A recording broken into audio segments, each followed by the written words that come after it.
दोस्तों, अगर आप ये वीडियो देख रहे हो तो इसका मतलब कि आप इंटरनेट का इस्तेमाल करते हो। आज की दुनिया में इंटरनेट हमारे लिए ऑक्सीजन की तरह हो गया है। दिन भर Google, YouTube, social media apps, online games और न जाने क्या क्या हम इंटरनेट पर मौजूद हर चीज को एक्सप्लोर करते रहते हैं। वेट अ मिनट, हर चीज को नहीं।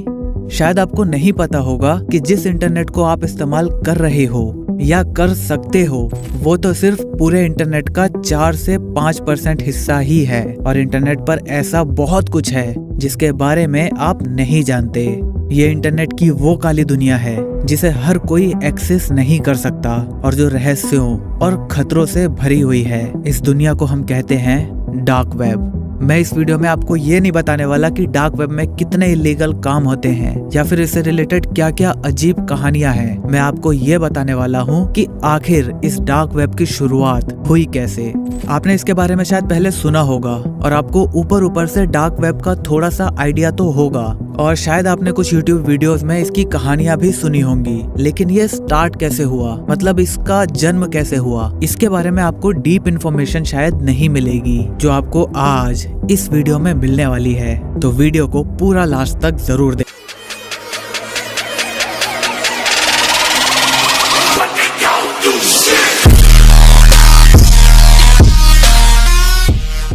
देखना दोस्तों, हम इंटरनेट की दुनिया को 3 भागों में डिवाइड कर सकते हैं। पहला तो इंटरनेट पर प्रेजेंट वो सारे इन्फॉर्मेशन और डेटा जिसे हम आसानी से गूगल और हमारे वेब ब्राउजर के थ्रू आसानी से एक्सेस कर सकते हैं, जिसे दुनिया का कोई भी यूजर डायरेक्टली जाकर देख सकता है। मतलब दुनिया का कोई भी इंसान उस चीज को गूगल करके उसकी सारी की सारी इन्फॉर्मेशन को डायरेक्टली पढ़ सकता है। उसे किसी भी तरह के अकाउंट या किसी पासवर्ड की जरूरत नहीं होती। दूसरा आता है डीप वेब, जो इंटरनेट का सबसे बड़ा भाग है। ये ऐसे वेब पेजेस होते हैं जिन्हें एक्सेस करने के लिए आपको पासवर्ड वगैरह की जरूरत होती है और जहां आपकी पर्सनल इंफॉर्मेशन प्रेजेंट होती है, जैसे कि online banking sites, medical sites, आपके कॉलेज की साइट्स, जहां जाकर आप रिसर्च पेपर वगैरह पढ़ सकते हो। अलग अलग ऑर्गेनाइजेशन का डेटा स्टोरेज भी इसी का एक हिस्सा है। डीप वेब पूरी तरह से लीगल होता है और आप इन्हें इजीली अपने वेब ब्राउजर से ओपन कर सकते हो अगर आपके पास इसका एक्सेस है तो। इंटरनेट का थर्ड पार्ट है डार्क वेब। ये एक तरह से डीप वेब का ही हिस्सा है। कहने को तो ये डीप वेब का टोटल 1% हिस्सा भी नहीं होगा, लेकिन यहाँ काफी कुछ इलीगल होता है और इसे आप अपने नॉर्मल ब्राउजर से ओपन नहीं कर सकते। तो चलिए अब बात करते हैं डार्क वेब के इतिहास की। दोस्तों, डार्क वेब अभी हाल ही के कुछ सालों में आम पब्लिक के बीच पॉपुलर होना शुरू हुआ, लेकिन इसका मतलब ये नहीं कि इससे पहले ये एग्जिस्ट नहीं करता था। डार्क वेब का कॉन्सेप्ट उतना ही पुराना है जितना कि इंटरनेट खुद। मतलब इसकी फाउंडेशन तभी डाल दी गई थी जब 1969 में यूनाइटेड स्टेट्स ऑफ अमेरिका के डिपार्टमेंट ऑफ डिफेंस ने आर्पानेट को डेवलप किया था। आर्पानेट यानी कि advance research project agency network एक ऐसा नेटवर्क था जो बाद में जाकर इंटरनेट का आधार बना। हालांकि आर्पानेट को हम डार्क वेब नहीं कहेंगे, लेकिन इसका कॉन्सेप्ट भी दूसरे लोगों से सीक्रेट्स को छुपाना ही था। इस टेक्नोलॉजी का सबसे पहला गलत इस्तेमाल देखने को मिला 1972 में, जब कैलिफोर्निया की स्टैनफोर्ड यूनिवर्सिटी के कुछ स्टूडेंट्स ने इसकी मदद से अपने साथी स्टूडेंट्स को ऑनलाइन मैरिजुआना बेचना शुरू कर दिया। आपको बता दूं कि ये इंटरनेट हिस्ट्री की पहली ऑनलाइन सेल थी। खैर, इंटरनेट की टेक्नोलॉजी लगातार डेवलप हो रही थी और ये काली दुनिया भी इसी की छाया में आकार ले रही थी। 90s के दशक में ऑनलाइन म्यूजिक काफी पॉपुलर होने लगा और साथ ही पॉपुलर हुई इसकी इलीगल शेयरिंग और डिस्ट्रीब्यूशन। हालांकि अभी ये सब इंटरनेट पर ही हो रहा था और डार्क वेब ने अपना अलग अस्तित्व नहीं लिया था। डार्क वेब के असल कॉन्सेप्ट और इसके अस्तित्व की शुरुआत हुई मार्च 2000 में, जब स्कॉटलैंड की एडिनबर्ग यूनिवर्सिटी के एक स्टूडेंट डैन क्लार्क ने अपने ग्रेजुएशन प्रोजेक्ट के रूप में फ्रीनेट को जन्म दिया था। फ्रीनेट एक सेंसरशिप रेजिस्टेंट कम्युनिकेशन प्लेटफॉर्म है जिसका मकसद था इंटरनेट पर फ्रीडम ऑफ स्पीच को सपोर्ट करना। यहाँ पर लोग बिना अपनी पहचान रिवील किए कुछ भी कर सकते थे। मतलब ना ही कोई गवर्नमेंट का डर और ना ही किसी दूसरी बात का।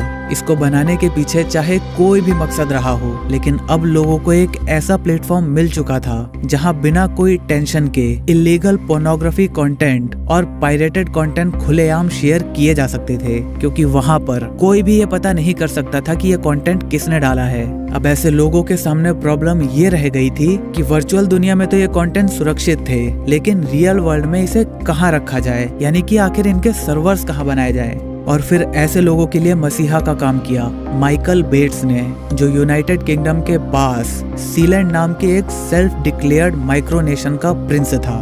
दरअसल सीलैंड कोई देश नहीं बल्कि समुद्र में 2 टावर्स पर खड़ा एक प्लेटफॉर्म है, जिसे माइकल बेट्स के पिता पैडी रॉय बेट्स ने बड़ी ही चालाकी से हड़प लिया था। और क्योंकि ये इंटरनेशनल वाटर में था तो कोई भी देश उस पर क्लेम नहीं कर पाया।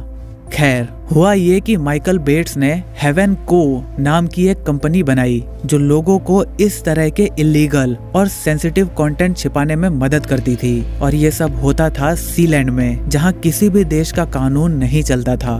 बस फिर क्या था, डार्क वेब और भी तेजी से अपने पैर फैलाने लगा और साल 2002 आते आते डार्क वेब को कुछ ऐसा मिला जो उसके डेवलपमेंट में एक माइलस्टोन साबित हुआ। जी हाँ, मैं बात कर रहा हूँ टॉर, यानी कि द ऑनियन राउटर की। ये वही ब्राउजर है जो आज डार्क वेब की जान है और ये ब्राउजर डार्क वेब को एक्सेस करने का सबसे पॉपुलर प्लेटफॉर्म है। टॉर पर कोई भी यूजर बिना अपनी आइडेंटिटी को रिवील किए, बिना अपनी सर्च हिस्ट्री और लोकेशन की इंफॉर्मेशन को रिवील किए किसी भी वेबसाइट को एक्सेस कर सकता है।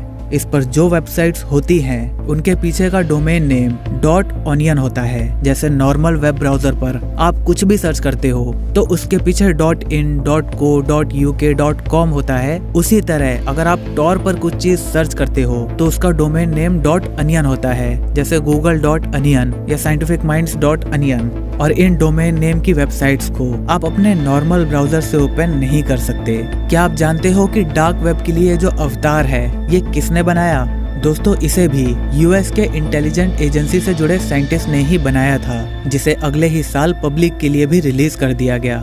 अब डार्क वेब की क्रिएशन की सारी कड़ियां जुड़ती जा रही थी। बहुत से इलीगल काम इन वेबसाइट पर खुलेआम हो रहे थे, लेकिन अभी भी एक चीज की कमी थी और वो था पैसा। मतलब इस पर आप पैसे की ट्रांजैक्शन कैसे करोगे, क्योंकि कोई भी बैंकिंग वेबसाइट आपको बिना अपनी आइडेंटिटी रिवील किए पैसे ट्रांसफर करने तो नहीं दे सकती। और फिर साल 2008 में सतोशी नाकामोटो ने बिटकॉइन को इन्वेंट कर दिया और डार्क वेब की आखिरी कड़ी भी जुड़ गई। आपको बता दूं कि बिटकॉइन एक क्रिप्टो करेंसी होती है जिसे आप वर्चुअल मनी भी कह सकते हो। मतलब इसका रियल में कोई एग्जिस्टेंस नहीं है, जैसे कि रुपए या डॉलर। इसके आप नोट देख सकते हो, इसके आप सिक्के देख सकते हो, लेकिन बिटकॉइन का ना तो कोई नोट है और ना ही कोई सिक्का। और कई देशों में ये करेंसी इलीगल भी है।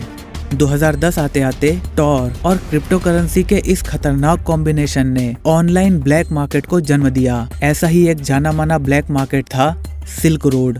इसे फरवरी 2011 में रॉज विलियम्स ऑब्रिच ने बनाया था। जब हम आपको बताएंगे कि सिल्क रोड पर क्या क्या होता था, तब आपको पता चलेगा कि डार्क वेब की असलियत असल में क्या है। यहाँ पर online gambling, child pornography, illegal drug sales, hacking, fake licences बेचना, चुराए हुए क्रेडिट कार्ड्स, ज्वेलरीज और एक्सपेंसिव आइटम्स बेचना तो था ही, साथ ही साथ यहाँ पर ब्लैक में एक से एक वेपन्स भी बेचे जाते थे, जो टेररिस्ट के लिए बहुत ही अच्छी बात थी। अक्टूबर 2013 में अमेरिका की FBI इसे बंद करवाने में कामयाब हुई, लेकिन सिर्फ 3 सालों में ही सिल्क रोड करीब $4 करोड़ से भी ज्यादा का व्यापार कर चुका था और ये सारा व्यापार बिटकॉइन के माध्यम से ही हुआ था। इस इंसिडेंट के बाद सभी लोग उसको जानने के लिए उत्सुक होने लगे और बुरी मेंटालिटी वाले लोग इसका इस्तेमाल करना शुरू करने लगे। आज डार्क वेब से दुनिया भर में इलीगल धंधों और क्राइम्स किए जाते हैं। टेररिज्म की इंडस्ट्री को डेवलप करने में भी डार्क वेब का एक बहुत बड़ा हाथ है। यहाँ से उन्हें न सिर्फ इलीगल वेपन्स आसानी से मिल जाते हैं, बल्कि इसके थ्रू अलग अलग देशों से टेररिस्ट को बुलवाना, उन्हें ट्रेनिंग देना, उन्हें भड़काना और जिहाद के रास्ते पर चलाना भी काफी आसान है।